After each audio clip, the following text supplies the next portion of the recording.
Quizá la más grande lección de la historia es que nadie aprendió las lecciones de la historia. Aldous Huxley.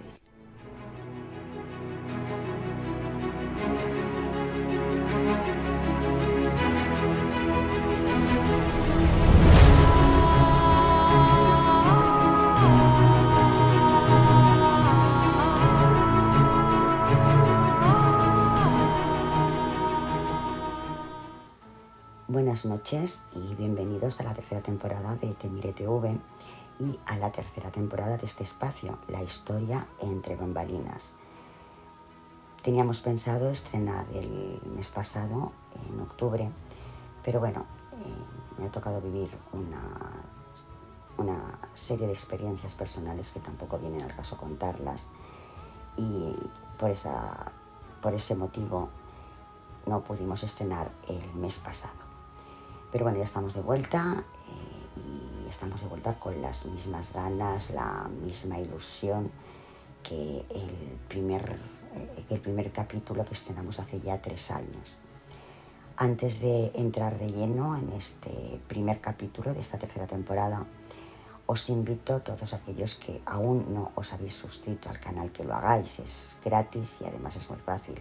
Simplemente tenéis que clicar donde pone suscribirse y activar la campanita para que os lleguen las notificaciones de cada nuevo estreno, de cada nuevo capítulo y también de los directos de los viernes, porque sabéis, aquellos que seguís el canal, que los viernes tenemos directo. Cada viernes contamos con un colaborador diferente y también con un invitado con los que pues debatimos temas muy diversos, pasando por la actualidad, por temas de interés general, temas pues a lo mejor que están muy en boga e incluso temas pues que a lo mejor pasan un poquito más desapercibidos, pero que son interesantes de conocer. Así que ya lo sabéis, simplemente tenéis que clicar ahí en esa parte del vídeo donde pone suscribirse y, como digo, activar la campanita y de esa manera pues os llegarán las notificaciones cada viernes cuando arranquemos el directo y cada 15 días cuando estrenemos el capítulo de historia, porque así como al principio los capítulos eran semanales, en esta tercera temporada los voy a publicar cada 15 días, pero es porque estoy inmersa en otros proyectos y entonces pues el tiempo es el que es y prefiero ofreceros pues temas interesantes, historias que os entretengan, que os gusten, que os hagan descubrir episodios de la historia así un poquito más desconocidos y hacerlo bien, porque aunque no lo creáis, el grabar este episodio, este y todos, lleva su tiempo. Hay que buscar el tema, hay que tomar todos los datos, hacer un relato pues como mínimo atractivo y entretenido para que no os aburráis. Hay que grabarlo, hay que montarlo, hay que poner su música de fondo, en fin, que requiere un trabajo importante. Sí que es verdad que cuento con la inestimable ayuda de Ana, pero aún así, pues hay que invertir tiempo y, como digo, el tiempo es el que es y entonces ahora mismo que tengo otros proyectos en los que estoy muy metida y que de alguna manera acaparan mucho de mi tiempo, pues lo dicho, prefiero ofreceros temas interesantes cada 15 días que no hacer un capítulo semanal y buscar historias como digo yo, ¿no? Historias pues ya más conocidas que podéis encontrar en cualquier otro canal. Entonces, a mí me gusta que aquellos que seguís el canal, aquellos que os gusta la historia, pues disfrutéis de los capítulos que con tanto gusto os grabo y subo al canal. Y ahora ya sí, no me enrollo más y vamos de lleno con el primer capítulo de esta tercera temporada de La historia entre bambalinas.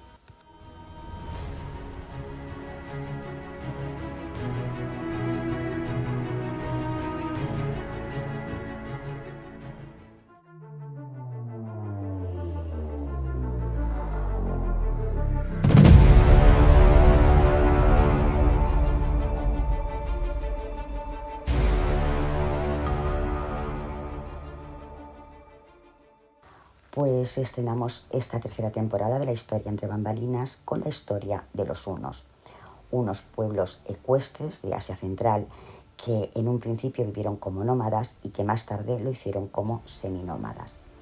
Su tierra natal, aunque sus orígenes exactos son desconocidos, apunta a que fue originalmente la zona entre el ahora lago Isikol de Kirguistán y la ahora capital de Mongolia, Ulaanbaatar. Unos pueblos que tendrían además un gran peso en la historia de Asia y Europa. Pero os traigo la historia de estos pueblos antes de la aparición de Atila, el último y el más poderoso y famoso caudillo de los hunos, nacido a finales del siglo IV y fallecido a mediados del siglo V, concretamente en el año 453 en el noroeste de Hungría. Según el testimonio de Amiano Marcelino, un curtido oficial romano que vivió en el siglo IV, hubo un pueblo que sobrepasó todos los límites imaginables en lo que a crueldad se refiere, y ese pueblo fueron los hunos. Un pueblo que irrumpía en el limes romano tras someter o poner en fuga a las tribus que antes habitaban el inmenso territorio entre el río Don y el Danubio.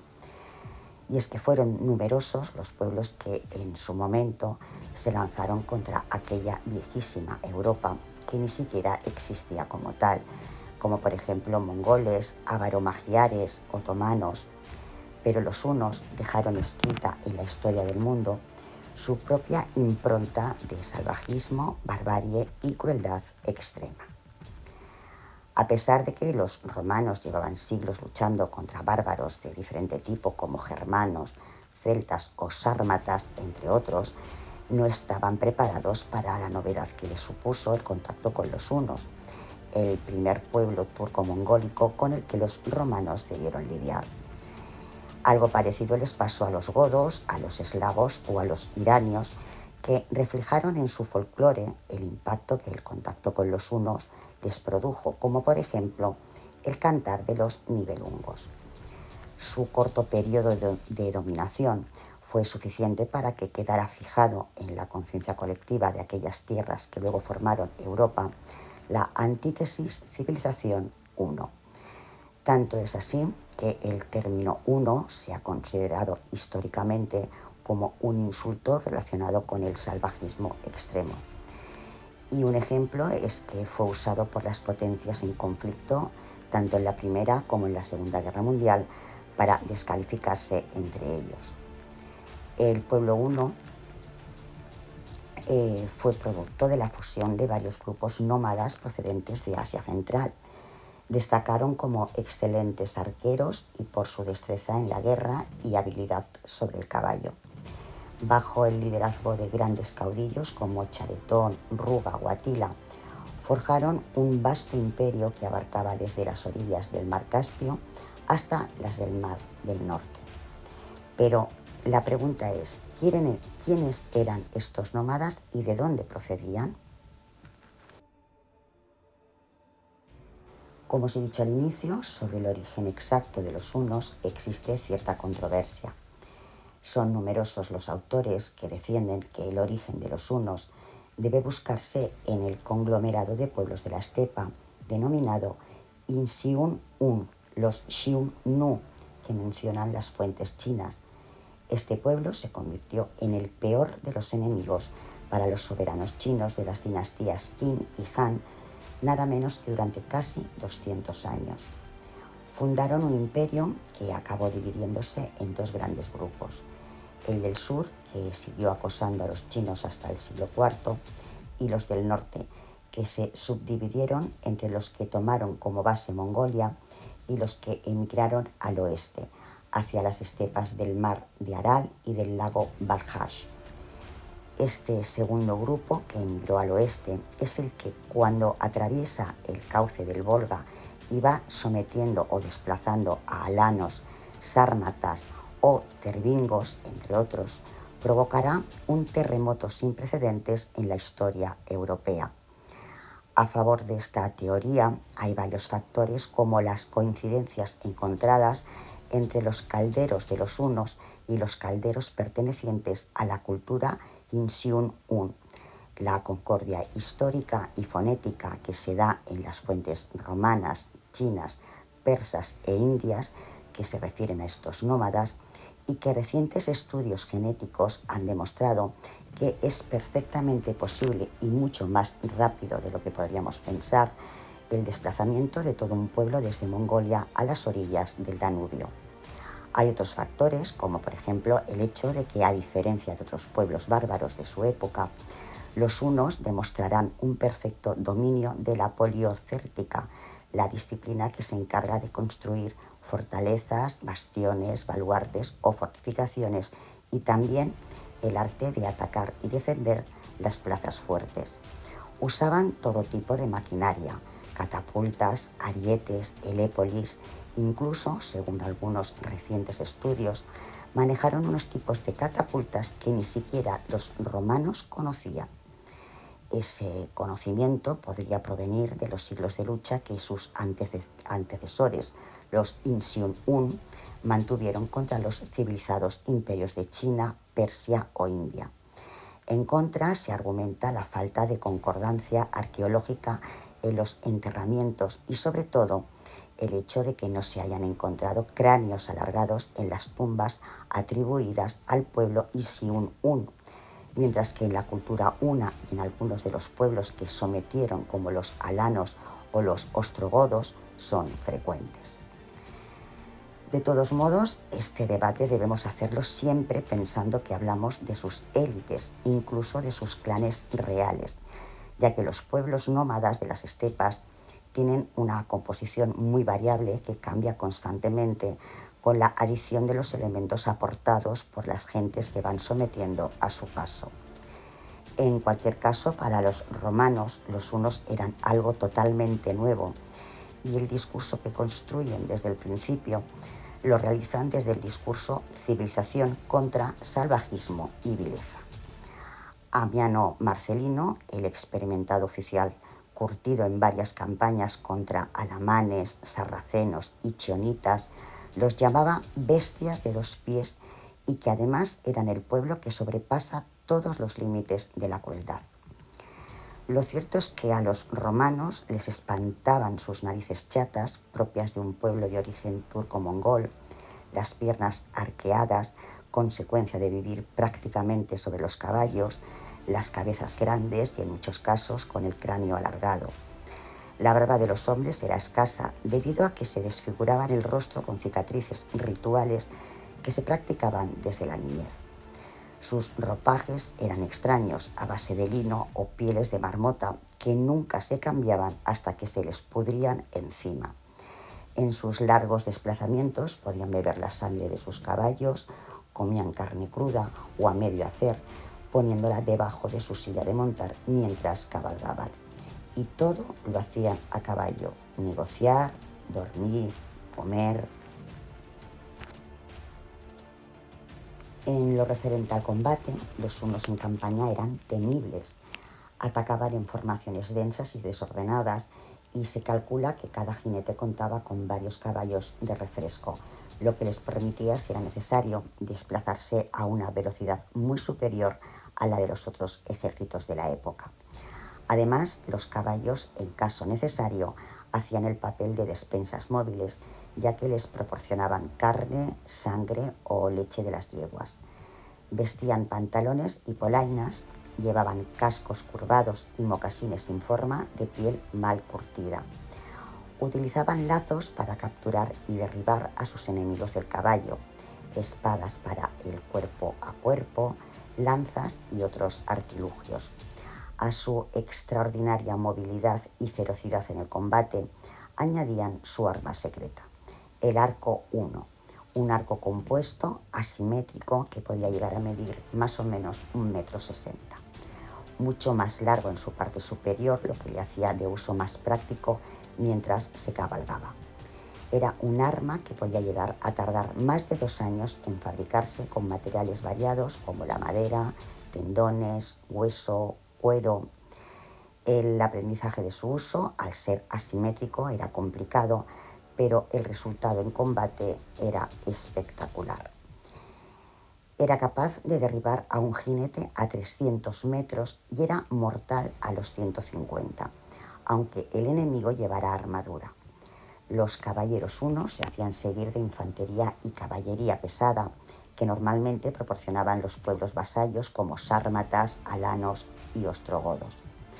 Al contar cada jinete uno con entre 5 y 10 caballos de refresco, podían cubrir grandes distancias sin apenas descansar, lo que les daba una rapidez de desplazamiento sorprendente en su época.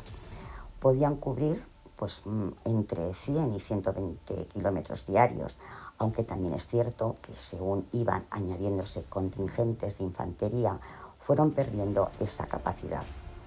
Otro detalle interesante es que en campaña no construían campamentos regulares ni se fortificaban, sino que se agrupaban por clanes y se establecían diferentes círculos de guardias a caballo que mantenían contacto visual entre sí. Los cascos y armaduras no eran muy distintas a las de sus enemigos y a medida que fueron aumentando en poder y riqueza, la caballería pasó de ser una caballería ligera, protegida con caftanes de fieltro acolchado y cuero, a ser una caballería compuesta de jinetes protegidos por loricas de malla o escamas.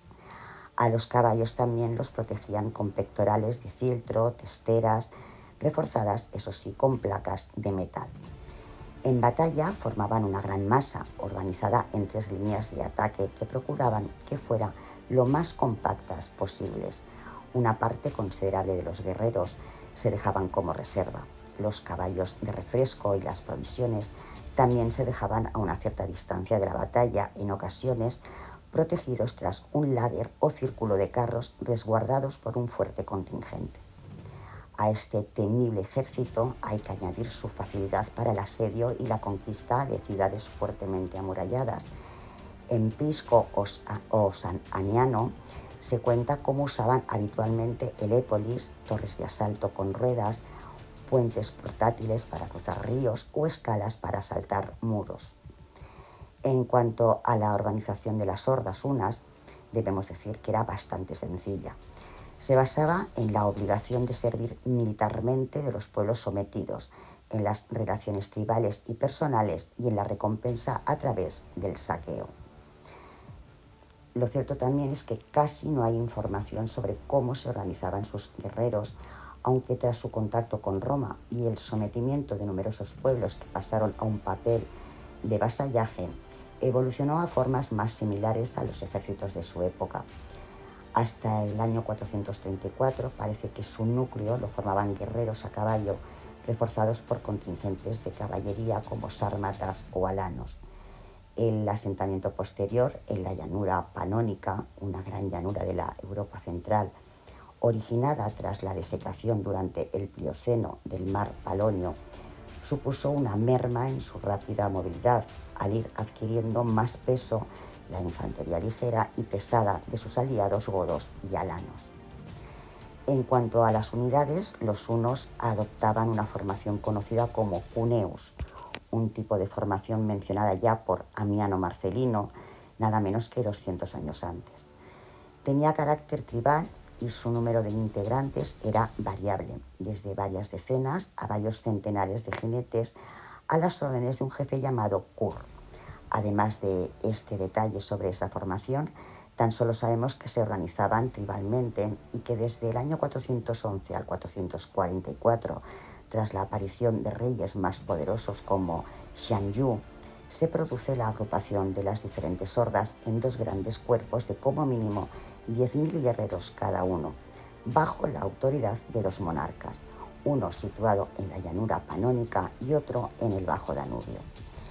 Se calcula que en ese momento los hunos podrían contar con unos 30.000 jinetes, a los que habría que añadir numerosos contingentes de infantería ligera y pesada, que fue en aumento según se avanzaba en el proceso de ampliación de su territorio y del número de pueblos vasallos. Dadas las limitaciones logísticas de la antigüedad y a pesar de contar con un número de guerreros muy superior, no podían movilizar para una sola campaña a más de 60.000 hombres en total.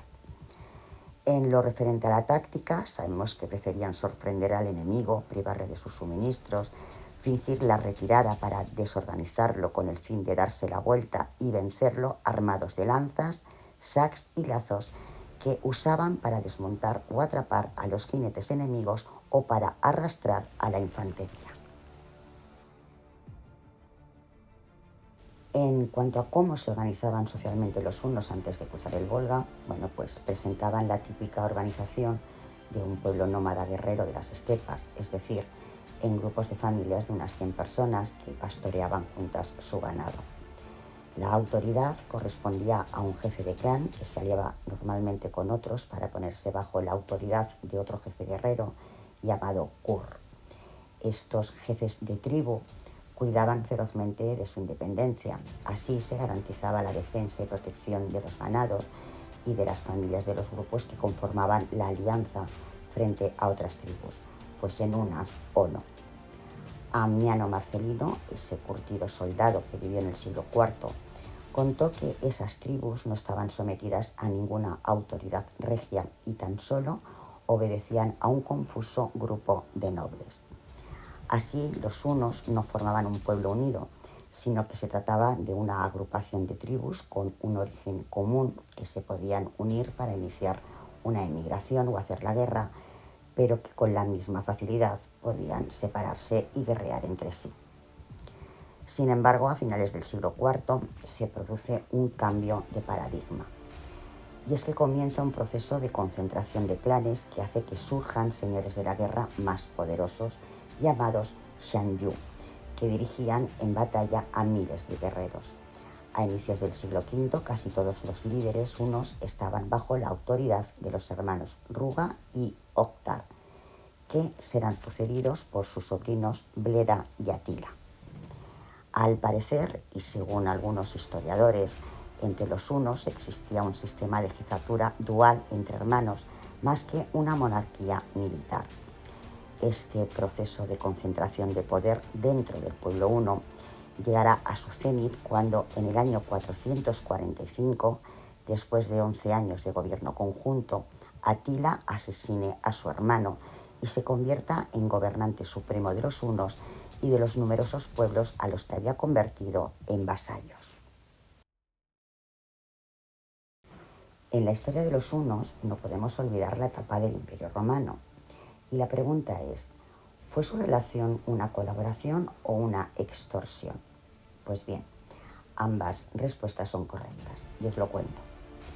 Los hunos, en su avance hacia el oeste, desataron una gran tormenta que arrastró no solo a pueblos como los alanos, los godos o los sármatas, también sacudió los cimientos del Imperio Romano, que no supo gestionar correctamente el inmenso flujo migratorio de refugiados bárbaros que huían de estos salvajes guerreros. La derrota de Adrianópolis, el 8 de agosto del año 378, dejó al Imperio Romano de Oriente en una situación de extrema debilidad militar. Tras 5 años de luchas y a pesar de la falta de soldados, Teodosio, emperador de la parte oriental del imperio, consiguió imponer a sus rivales hunos, godos y alanos un acuerdo por el que pasaban a ser foederati de un imperio que por primera vez, y a causa de su debilidad, les permitía conservar sus estructuras tribales y mantenerse unidos como pueblo dentro de las fronteras romanas, es decir, pueblos federados o naciones que estaban aliados a Roma, pero sin ser considerados ni como parte de ella ni como súbditos de la misma. Así ya no se les podía obligar a integrarse en las unidades romanas como soldados, pues en virtud del foedera o del pacto con el emperador, solo acudirían como amigos agrupados como una fuerza aliada, pero claramente diferenciada de las unidades romanas. No obstante, a finales del siglo IV, la mayor parte de los hunos que habían emigrado hacia el oeste seguían en las estepas norcaucásicas, llevando la vida nómada que siempre habían tenido. En el año 394, una temible horda de hunos al mando de 2 Xianyu, Basik y Korsik, atravesaron los pasos caucásicos y devastaron Armenia, Mesopotamia, Siria, Asia Menor y Palestina, deteniendo su incursión a las puertas de Egipto. Al intentar atacar territorio persa, fueron derrotados y se vieron obligados a volver hacia los pasos caucásicos, pero eso sí, con un inmenso botín y un gran rebaño de cabezas de ganado y de desgraciados cautivos a los que vender como esclavos. En su avance, los hunos desataron varias invasiones en el limes del Danubio de hordas de refugiados bárbaros que no se resignaban a vivir como vasallos. Y de esas invasiones destacaron la que devastó Retia en el 401, la de la primavera del 406 en Italia, protagonizada por una gran horda de godos greutungos dirigidos por Radagasio, y sobre todo la de la noche de fin de año del 406, cuando, aprovechando que las aguas del Rin se habían congelado, una gran cantidad de suevos, vándalos, burgundios y alanos atravesaron el cauce del Rin, rompieron las defensas romanas y se dedicaron a saquear la Galia, sin que por lo visto nadie pudiera pararles. Una de las características de los hunos en esa época es que alternaban a conveniencia el papel de aliados y enemigos de los romanos. Uno de sus jefes más poderosos, conocido como Undino, se encontraba en excelentes relaciones con Arcadio, el hijo de Teodosio y emperador de Oriente, tras entregarle la cabeza del general godo rebelde Gainas. Sin embargo, en el 404 saqueó Tracia y en el 406 contribuyó con el envío de la caballería huna a la victoria romana sobre Radagasio. En ocasiones se daba la circunstancia de que había clanes de hunos en los dos bandos enfrentados. El ejemplo es que en el año 408 había hunos sirviendo como guardia de Olimpio, un poderoso cortesano de Occidente, mientras que otros hunos se integraron en el contingente de godos que, dirigidos por Ataulfo, cuñado de Alarico, acudieron a Italia a reforzar el asedio de Roma. Un fuerte contingente de 10.000 arqueros hunos a caballo también acudió en ayuda de Honorio para tratar de impedir, sin mucho éxito eso sí, que Roma finalmente fuera saqueada en el año 410. Tras la muerte de Uldino, hacia el 410, el núcleo de los hunos se había desplazado hacia el oeste, instalándose en la llanura Panonia, donde un nuevo líder llamado Charatón trataba de unificar a todos los clanes. Será en esta corte donde el joven Aetius trabó amistad con 4 príncipes hunos destinados a jugar un papel protagonista en un futuro próximo. Y estos eran Ruga, Octar, Beodic y Munjuk. Este último, Munjuk, que no llegó a reinar, fue el padre de los 2 siguientes reyes de los hunos, Bleda y Atila, que por esa época debía ser un adolescente de unos 15 años. De su infancia muy poco se sabe. Al parecer nació en las llanuras danubianas hacia el 395. Alguna fuente menciona que tuvo 4 hermanos, aunque como adulto solo compartió el poder con uno de ellos, con Bleda, que después, lo asesinó. Munjuk murió a principios del siglo IV, siendo Atila un niño, y este se quedó a cargo de su tío Ruga, que se encargaría de su educación. Sidonio Apolinar, un noble y terrateniente galo-romano del siglo V, dijo de los niños hunos que apenas se tiene en pie el niño separado de su madre cuando ya un caballo le ofrece su grupa. Se podría pensar que los miembros de este se adaptan a los del hombre y para que los 2 orificios nasales del niño no sobresalgan de los pómulos, envuelven la nariz cuando aún es tierna en un vendaje para que se adapte al casco. Hasta ese punto, el amor materno deforma a los niños nacidos para guerrear. En la corte de Carantón, Aecio y Atila fueron testigos de cómo éste prosiguió con su labor de concentración de las tribus hunas en un mando único. Sabemos que acompañó a su tío Ruga entre el año 430 y el 434 en sus incursiones en Tracia y las regiones cercanas al Rin, aunque es probable que se dedicara a la guerra desde una edad mucho más temprana.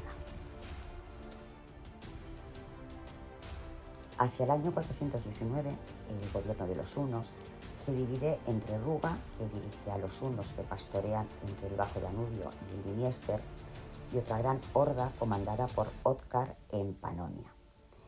En los años siguientes, en especial entre el 425 y el 441, los hunos continuarán en su papel tradicional de ser fuente de tropas para los romanos. Servirán a su amigo Aetius en sus campañas contra las amenazas encarnadas por otros bárbaros y también en los conflictos civiles de lucha por el poder entre las diferentes facciones romanas.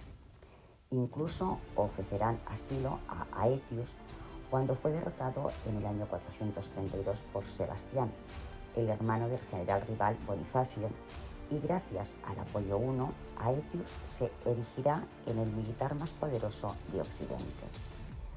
Octar morirá en torno al 432 en batalla, precisamente en una campaña encargada por los romanos para acabar con la rebeldía de los burgundios, asumiendo así su hermano Ruga el poder sobre todos los hunos de Occidente. Y así el momento del relevo se acercaba. Dos nuevos gobernantes, Bleda y Atila, se preparaban para llevar a su pueblo a ser temido por todos sus contemporáneos, aunque esta es ya otra historia.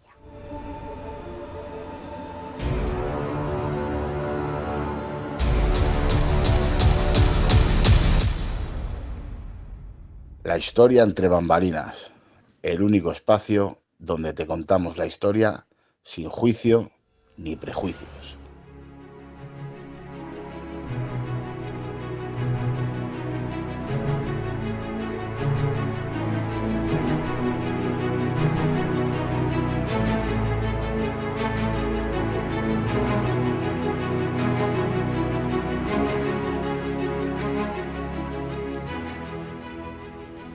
Bueno, pues hasta aquí el episodio con el que hemos estrenado esta tercera temporada de la historia entre bambalinas.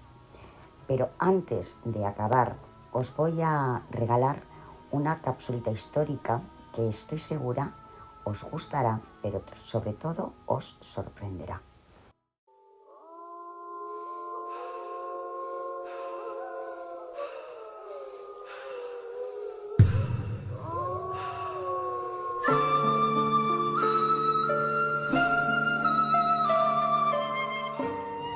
En la cultura cherokee, las mujeres podían decidir si querían ser guerreras o esposas.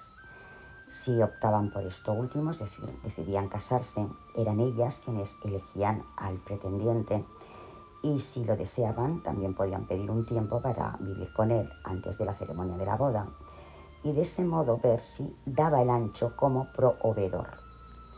Una vez casadas, si querían divorciarse, solo tenían que dejar las pertenencias del ñor en la entrada y tampoco tenían que justificarse y mantenían la misma honorabilidad ante la sociedad. Nadie les pedía explicaciones, ni siquiera al marido, pues a ese nivel confiaban en la justicia femenina. Y es que ninguna de ellas tomaba estas decisiones a la ligera, porque justamente en ellas recaía este peso, ya que la mujer se la consideraba justa, sensata, prudente e inteligente. El rol de ama de casa era importantísimo y respetado, porque la familia era la unidad social predominante y solo las mujeres eran aptas para estar al frente. Esto les daba poder económico, social y político, incluso en los consejos de guerra. Y es que cuando no llegaban a alguna decisión unánime, existía un grupo de mujeres que intervenían para dar su fallo final. Y ese puesto era el más respetado y codiciado y solo lo ocupaban las mujeres más sabias del clan. Y en el caso de que una mujer llegara a cometer una injusticia con su familia, esta no era castigada, pero sí se ganaba el repudio de su gente. Y eso era lo peor que podía pasarles, pues su honor era lo único que las podía conectar con la madre tierra.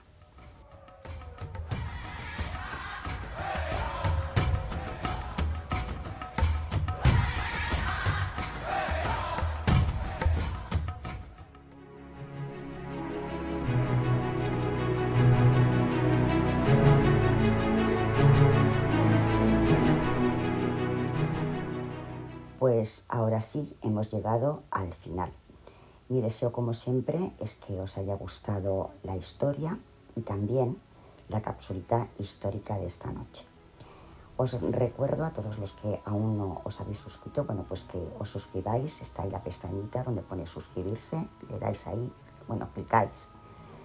Y luego también activáis la campanita, bueno, pues para no perderos los estrenos de los capítulos de historia y nuestros directos de los viernes. También os agradeceré enormemente que dejéis vuestras opiniones en el cajón de comentarios, porque es una manera de ayudar al canal a que se vaya de alguna manera posicionando. La historia entre bambalinas, así como el canal Temire TV, está en Twitter, ahora llamado X, también está en Instagram y desde que estuvimos la temporada pasada en la radio, también estamos en TikTok. En cuanto a la historia de los unos de esta noche, he tenido la suerte de encontrarla en uno de los muchos blogs de historia que yo sigo. En este caso, el blog es Historia y Roma Antigua. Bueno, pues ahora sí, me despido, os vuelvo a dar las gracias y os recuerdo que el viernes a las 10:30 os volvemos a esperar en el canal con nuestro directo de todos los viernes. Y cómo no, me voy a despedir con esa frase, con esa despedida que siempre utilizo al final de los capítulos de la historia entre bambalinas. Ser felices y, lo más importante, no olvidéis vivir vuestra propia historia. Buenas noches.